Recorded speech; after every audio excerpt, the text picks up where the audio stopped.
चेहरा मलिन मुखौटा मोहक, कलई खुले बाली है।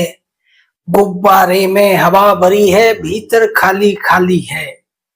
तेरा रूप भयानक सबके सम्मुख आने वाला है। बेईमानों को जेल में डालो, भारत जगने वाला है। नमस्कार, मैं जनवक्ता शिवम गौतम। और जैसा हमने आपको पिछले वीडियो में बताया भी था कि जस्टिस स्वर्णकांता शर्मा के पास शराब घोटाले का केस पहुंचते ही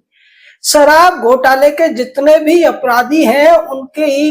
टांगे कांपने लगी हैं। लगभग पतलून गीली होने जैसी स्थिति आ गई है। और अब केजरीवाल इतना भयभीत हो गया है, इस मामले की जो अगली सुनवाई 16 मार्च को होनी है, उससे पहले ही केजरीवाल ने और अपने वकीलों की सलाह पर ही ऐसा किया होगा, यह भी निश्चित है।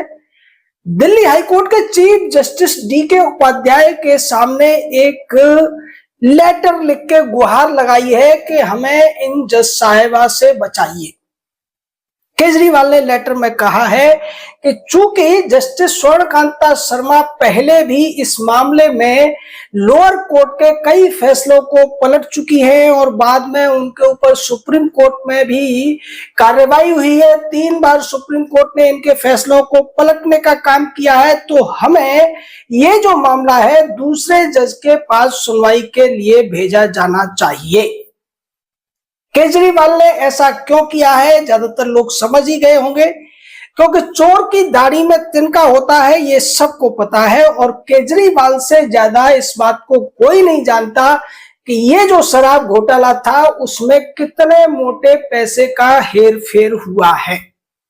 केजरीवाल ने जिस तरीके से राउज एवेन्यू कोर्ट के जज द्वारा जो फैसला, जो कि सब लोग अनुमान लगा रहे हैं कि कहीं और जगह से स्क्रिप्टेड है, वो जब सुनाया गया और केजरीवाल पूरी तैयारी के साथ वहां पहुंचा था, मीडिया को लेकर पहुंचा था, फिर उसने एक्टिंग में इतनी ज्यादा ओवर एक्टिंग कर दी कि सबको पता चल गया कि केजरीवाल ड्रामा कर रहा है। वो मनीष सिसोदिया के गले लगते हुए रोता है और दोनों ऐसे दिखाते हैं और दावे ये किए जाते हैं कि केजरीवाल की कट्टर ईमानदारी पर राउज एवेन्यू कोर्ट ने मोहर लगा दी है। लेकिन जैसी उम्मीद थी, सीबीआई मामले को हाईकोर्ट लेकर पहुंची। हाईकोर्ट की जो रजिस्ट्री होती है और हाईकोर्ट के जो मास्टर ऑफ रोस्टर हैं चीफ जस्टिस DK उपाध्याय, उन्होंने इस मामले को जस्टिस स्वर्णकांता शर्मा की ही अदालत में भेजा, क्योंकि इस मामले से संबंधित पुराने जितने भी केस थे उनको वो सुन चुकी हैं। और ये एक परंपरा होती है हाईकोर्ट सुप्रीम कोर्ट की कि जो जज किसी मामले को पहले से सुन रहा है, उससे अवगत है, उसी के पास वो मामले भेजे जाते हैं। अब शायद अभिषेक मनु सिंघवी ने केजरीवाल को यह सलाह दी है कि अगर जस्टिस साहिबा के पास ही ये मामला रहेगा तो 2, 4, 5 सुनवाई में ही वो केजरीवाल और उसके गिरोह के सारे अपराधियों को जेल भेज देंगी, उनके खिलाफ सजा का ऐलान कर देंगी और जो कुछ राउज एवेन्यू कोर्ट में उन लोगों ने हासिल किया है वो एकदम से खो जाएगा।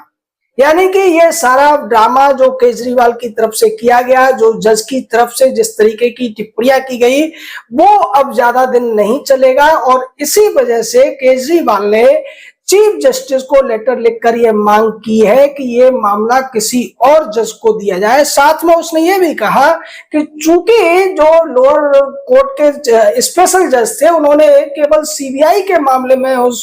उसको डिस्चार्ज किया है, लेकिन जस्टिस स्वर्णकांता शर्मा ने तो ED के मामले को भी स्टे करा दिया है, उसकी कार्रवाई को रोक दिया है। और जबकि स्वर्णकांता शर्मा जज साहिबा ने ऐसा इसलिए किया कि उन्हें भी पता है कि वो इधर CBI के मामले की सुनवाई करेंगी और केजरीवाल और इसके जो वकील है, हो सकता है दोबारा से राउज एवेन्यू कोर्ट में ED के मामले को भी इसी तरीके से रफा दफा करा लें। और यही वजह है कि उन्होंने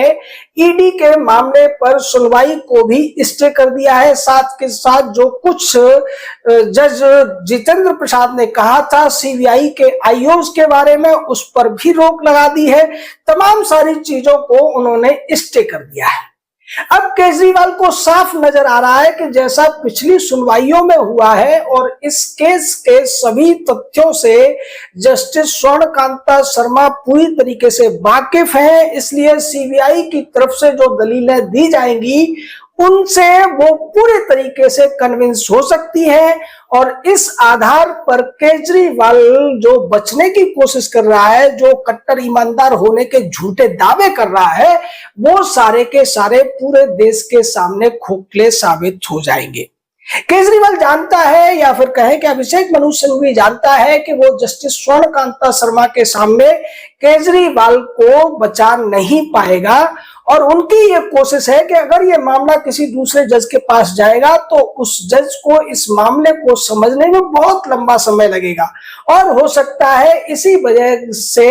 फायदा केजरीवाल को मिल जाए। लेकिन चूंकि जस्टिस स्वर्णकांता शर्मा इसकी पहले सुनवाई कर चुकी है, उन्हें सारे तथ्य पता है कि इस मामले में केजरीवाल हो, मनीष सिसोदिया हो, या दूसरे जितने भी लोग हैं, इनके अलावा जो 21 लोग हैं, उन सबकी कितनी इन्वॉल्वमेंट है, कितनी कल्पेबिलिटी है इसके अंदर, और इसी आधार पर इन लोगों को सजा होना लगभग तय माना जा रहा है।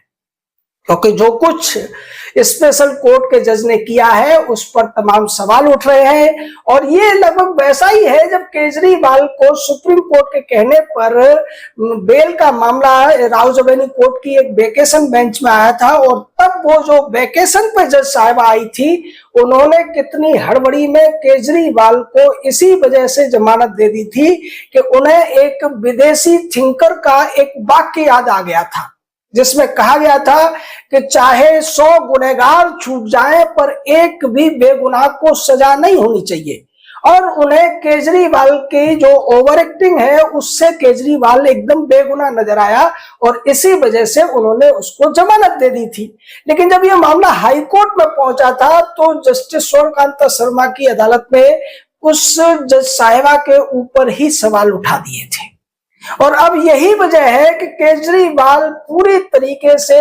डरा हुआ है, एकदम गिड़गिड़ा रहा है। उसे ये लग रहा है कि ये मामला अगर इन्हीं जज साहिबा के द्वारा सुना जाएगा तो फिर उन्हें सजा से न सिंघवी बचा सकता है, और ना ही अगर सिब्बल भी आ जाए तो भी वो उसे नहीं बचा पाएगा। ये जो डर होता है यही वास्तव में जरूरी है। और कानून का, जब कानून की परिभाषा पढ़ाई जाती है, कानून के बारे में जब विस्तार से बताया जाता है, तो उसमें सबसे पहली चीज होती है कि अपराधियों के अंदर कानून का भय होना चाहिए। अब यहाँ पर चाहे वो भय कानून की धाराओं की वजह से हो या फिर ईमानदार जज की वजह से हो, ये जनता के लिए बहुत अच्छा है। क्योंकि पिछले 77-78 सालों में हमारे देश में जिस तरीके से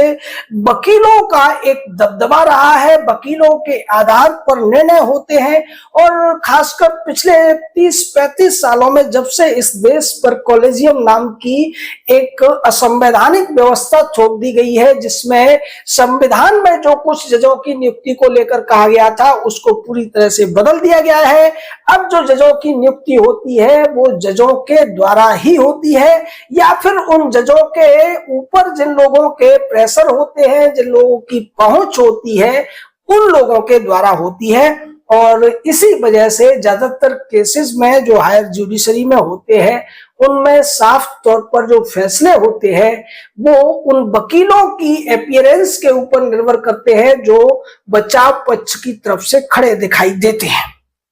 खासकर सिब्बल सिंघवी, दुष्यंत दवे, रोहतगी टाइप के जो, या धवन, इस टाइप के जो वकील होते हैं, उनके आधार पर ही पहले से ये दिख जाता है कि अब निर्णय क्या आएगा। इसलिए हम बार बार कहते रहते हैं कि जुडिशरी में रिफॉर्म की जरूरत है, और इसी दिशा में हम 29 मार्च को एक आयोजन कर रहे हैं, मीटिंग रख रहे हैं। इसमें बहुत सारे लोगों ने उसमें पार्टिसिपेट करने के लिए अपनी राय दी है, और हम चाहते हैं कि वो इसको कंफर्म करें, हमें ईमेल कर दें। और इसके लिए कई मित्रों ने हमें सहयोग भी दिया है, 5-6 मित्रों ने सहयोग दिया है, और जिसमें जयसमान है, जगदीश प्रसाद गुप्ता जी हैं, और 2-3 लोग और हैं जिनके हम नाम की जो वो लिस्ट है वो आपको दिखा देंगे,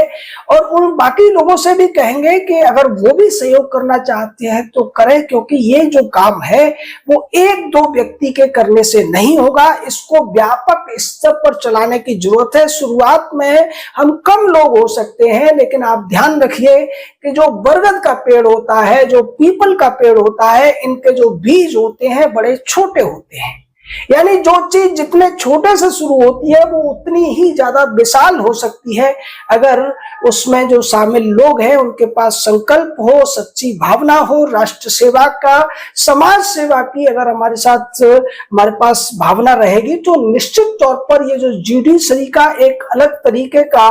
आप कह सकते हैं डीप स्टेट जैसी स्थिति चल रही है, उसको बदलने में देश के लोग कामयाब हो सकते हैं।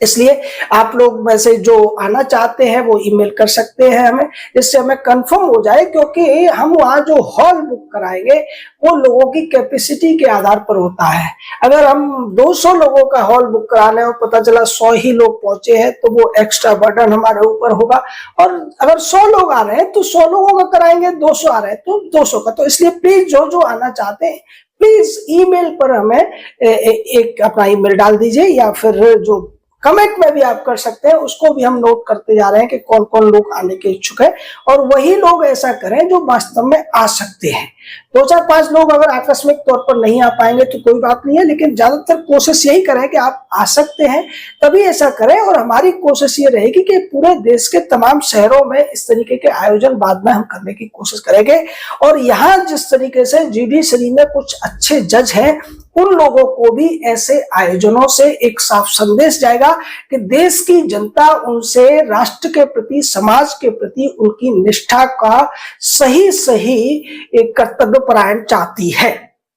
और जस्टिस स्वर्ण कांता शर्मा या फिर मद्रास हाईकोर्ट के तमाम जज हैं, जस्टिस स्वामीनाथन है, जस्टिस श्रीमती है, ये जो जज है ये एक आइडियल बन सकते हैं उन लोगों के लिए जो किसी तरीके से भटकाव में आकर लोगों के खिलाफ फैसले देते हैं या अटपटे फैसले देते हैं। इससे सरकार को भी प्रेरणा मिल सकती है कि अब जनता जाग रही है, तो निश्चित तौर पर जुडिशरी के अंदर जो बदलाव है उनको लाने के लिए सरकार को प्रयास करने चाहिए, सरकार को एनजेएसी के लिए प्रयास करना चाहिए, और इस कॉलेजियम को जितनी जल्दी खत्म हो सके उतनी जल्दी खत्म करने की जरूरत है, अन्यथा ऐसी स्थितियां बनती रहेंगी। हालांकि शराब घोटाले का जो मामला है उसमें तो लग रहा है कि दिल्ली हाईकोर्ट के chief justice DK Upadhyay Kejriwal के